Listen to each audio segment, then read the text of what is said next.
know you both are Team Cap, like me. Yes. But I have to ask, who would win a fight between Scarlet Witch and Hawkeye? I would. Well, actually, I don't know. What did I do to make you want to hurt me? I think if we were in a situation that was...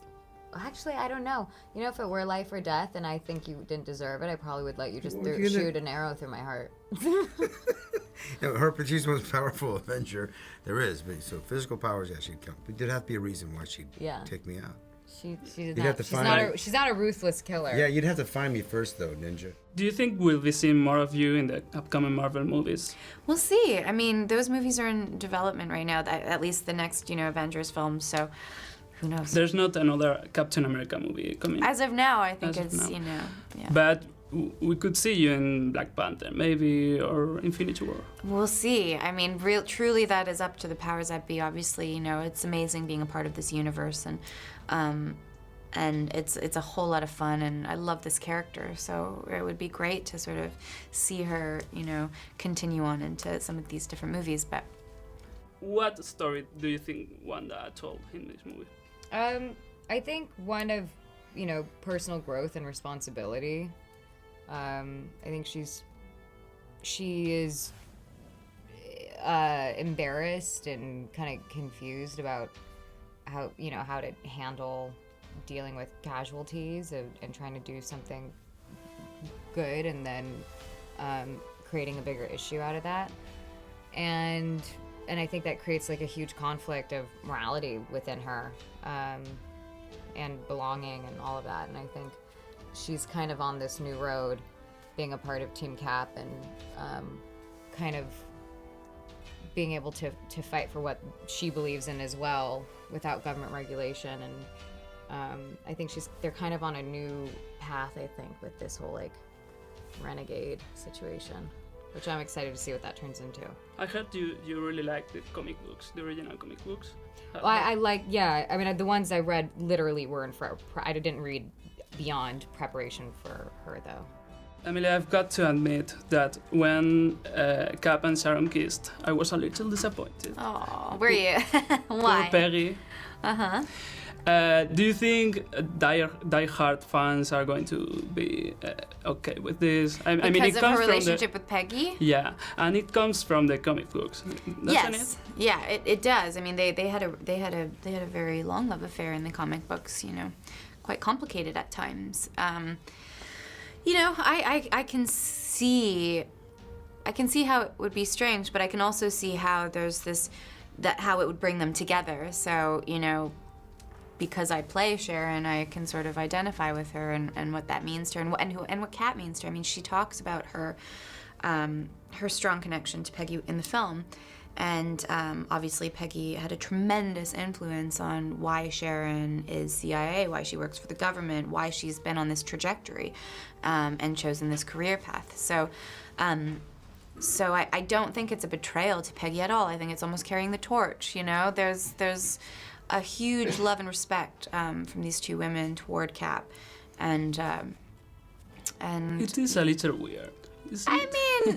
But it's a really heightened reality. Let's be honest. I mean, there's a lot in these movies that's a little weird. There's a lot in the comic books that's a little weird, but but they sort of their liberties are taken, to serve a story. So, I mean, it's always funny because I think people kind of like think that I am personally betraying their love of Peggy, but I'm playing a character, and that's what that is.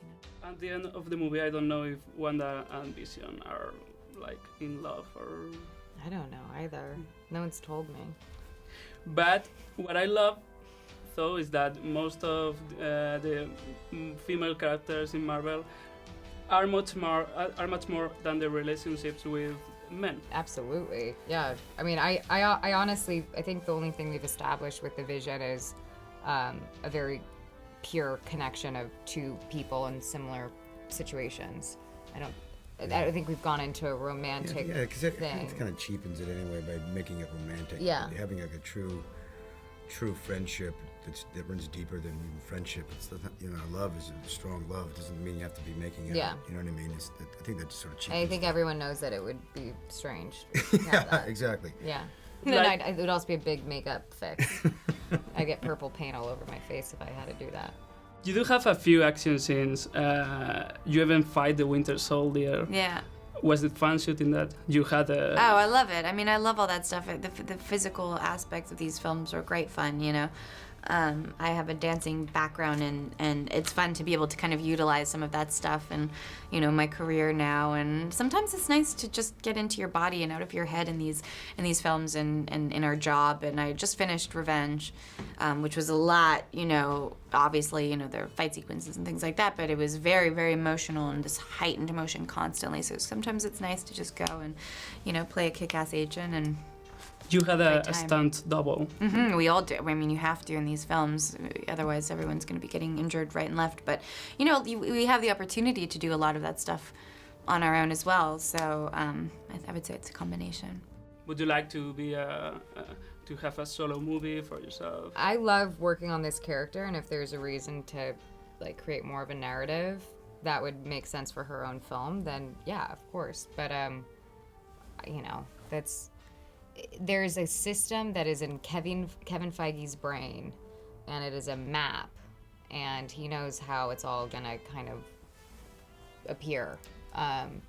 And so I'm kind of just hanging out, waiting for that to all kind of unravel and reveal itself.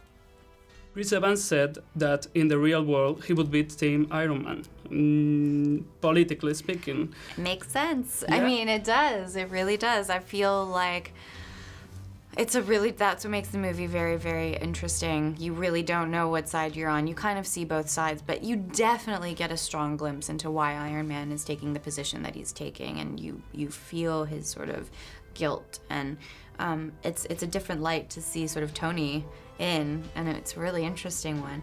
And there is something, I mean, he's making a lot of sense, so. Do you agree with him? As Emily? I do. I mean, there would have to be some kind of accords if you had superheroes running around, you know, blowing shit up, and you know what I mean? Like, it's, you know, their intentions are good, but it's not always, you know, there's got to be some regulation, right?